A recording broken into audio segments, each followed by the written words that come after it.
શાનું ઝાડ છે? કેળનું ઝાડ છે. જો કેળનું ઝાડ પહેલા એને ઉગાડ્યું છે બરાબર, નાનું ઉગ્યું છે. હવે આ મોટું થાય પછી એમાં શું આવે? કેળા આવે. શું આવે? કેળા. જો એના પત્તા કેવી રીતે છે, જો એના પાન તમે જુઓ એટલે તમને ખ્યાલ આવે કે આ કેળનું ઝાડ કહેવાય. શું કહેવાય? કેળનું ઝાડ. પછી જો અહીંયા આગળ આવો, આ બાજુ જો જો આ ગુલાબનો છોડ છે. શાનો? ગુલાબનો છોડ. આની અંદર ગુલાબ આવે. પછી આ પપૈયાનું ઝાડ છે. શાનું છે? પપૈયાનું. આમાં પપૈયા આવે. શું આવે? પપૈયા.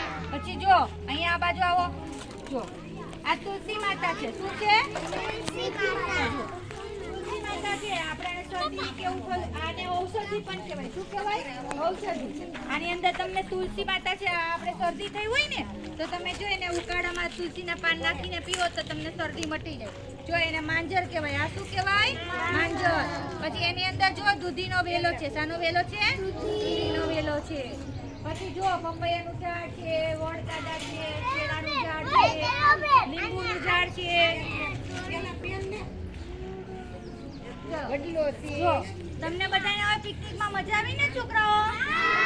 તમે બધા ઝાડ છોડની મુલાકાત લીધી, તમને ખ્યાલ આવ્યો ને કે આ ગુલાબનો છોડ છે, આ કેળાનું ઝાડ છે, આ પપૈયાનું ઝાડ છે, આ દૂધીનો વેલો છે.